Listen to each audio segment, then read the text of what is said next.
혹시 인공지능 때문에 내 일자리가 없어지는 거 아닐까? 이런 걱정 한 번쯤 해보셨죠? 근데요, 만약에 이 싸움이 사실은 200년 전부터 시작된 거라고 하면 믿으시겠어요? 오늘은 바로 그 이야기, 그 깊은 역사 속으로 한번 들어가 보겠습니다. 이건 무슨 공상과학 영화의 한 장면이 아닙니다. 바로 지금 우리 눈앞에서 인간의 모습을 한 로봇들이 산업 현장으로 뚜벅뚜벅 걸어 들어오고 있어요. 자, 그런데 로봇이 온다는 게 마냥 좋은 소식만은 아닌 것 같습니다. 벌써부터 엄청난 갈등을 예고하고 있거든요. 지금 보시는 이 문구, 이게 바로 휴머노이드 로봇 아틀라스를 도입하겠다는 소식에 대한 현대차 노조의 아주 강력한 경고 메시지입니다. 노사관계 파탄을 원한다면 그 끝을 보여주겠다. 와, 정말 팽팽하죠?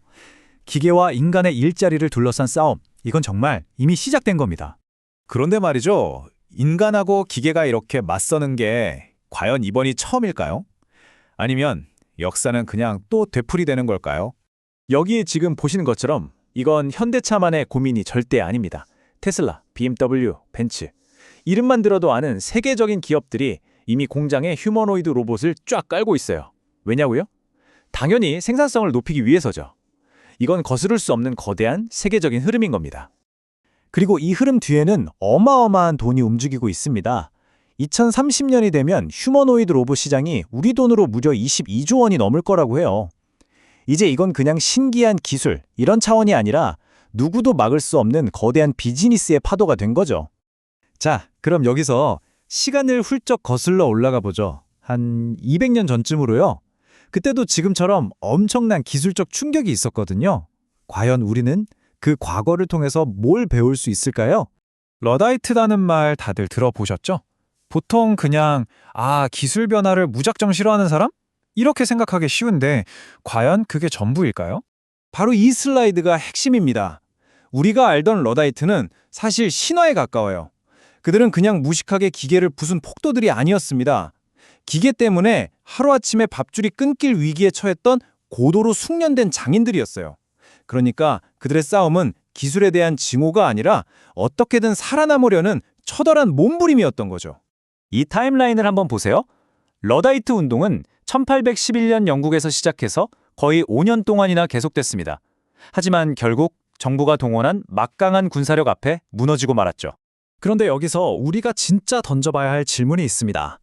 그 사람들이 정말 기계 그 자체가 미워서 싸웠을까요? 어쩌면 진짜 문제는 그때나 지금이나 기술이 아닐지도 모릅니다. 놀랍게도요. 그 당시에도 문제의 본질을 정확히 꿰뚫어 본 사람이 있었어요. 바로 유명한 시인 바이런 경입니다. 그가 의회 연설에서 이런 말을 했어요. 노동자들이 분노하는 대상은 기계가 아니다.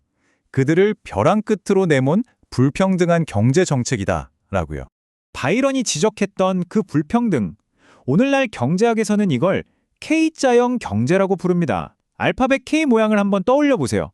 어떤 충격이 왔을 때 부자들은 K의 위쪽 팔처럼 자산이 쭉쭉 올라가고 가난한 사람들은 아래쪽 팔처럼 더 힘들어지는 현상. 말 그대로 격차가 하늘과 땅 차이로 벌어지는 거죠.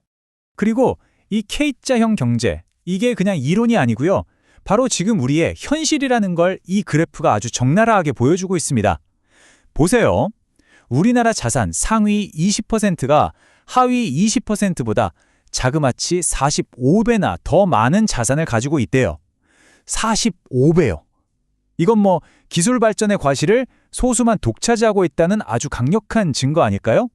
자, 문제가 뭔지 알았으니까 이제 우리는 어떤 미래로 나아가야 할까요? 흥미롭게도 오늘날 기술계를 이끄는 두 명의 거물이 전혀 다른 해법, 두 갈래의 길을 제시하고 있습니다.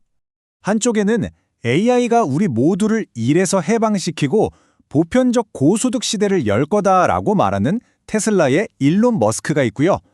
다른 한쪽에는 아니야, AI는 오히려 완전히 새로운 일자리를 만들어낼 거야 라고 주장하는 엔비디아의 젠슨 황이 있습니다. 머스크가 꿈꾸는 미래는 이런 겁니다. AI가 생산성을 어마어마하게 높여서 우리가 더 이상 먹고 살기 위해 일할 필요가 없어지는 세상, 모두에게 필요한 모든 것이 충분히 주어지는 그런 풍요의 시대 말이죠. 반면에 젠슨왕의 생각은 좀 다릅니다. 자동화가 기존의 일을 없애는 건 맞지만 그만큼, 아니 그보다 더 많은 새로운 일을 만들어낸다는 거죠. 가령 그 수많은 로봇들을 만들고 관리하고 수리하는 거대한 산업이 새로 생겨날 거라는 예측입니다. 이 두 거물의 비전 사이에서 많은 전문가들은 우리가 이 거대한 변화의 시기를 잘 헤쳐나가려면 구체적인 준비가 필요하다고 말합니다. 예를 들어 로봇한테 세금을 매겨서 그 돈으로 사회 안정망을 만들고 모든 사람이 새로운 기술을 배울 수 있도록 대규모 재교육을 시작해야 한다는 거죠. 자, 이제 다시 이야기의 처음으로 돌아가 보죠. 200년 전의 그 러다이트들, 과연 그들은 우리에게 어떤 메시지를 남겼을까요? 그들의 마지막 흔적에서 우리는 정말 중요한 교훈을 발견할 수 있습니다. 네, 러다이트 운동은 군대에 의해 무참히 진압됐습니다. 그래서 역사책은 그들을 패배자라고 기록하죠. 그런데 정말 그들의 싸움은 아무 의미 없는 완전한 실패였을까요? 이 타임라인을 보면 진짜 놀라운 사실을 알 수 있습니다. 러다이트의 저항 정신은 사라지지 않고 노동조합을 합법화하고 투표권을 요구하는 더 큰 운동으로 이어졌습니다. 그러니까 역설적이게도 오늘날 노동자들이 자신의 목소리를 낼 수 있게 된 그 뿌리가 바로 그들의 실패한 투쟁에 닿아 있다는 겁니다. 결국 기술은 그 자체로 선하거나 악한 게 아닙니다. 그냥 도구일 뿐이죠. 그 도구를 어떤 사회적 규칙 안에서 사용할지 결정하는 건 바로 우리, 인간의 몫입니다.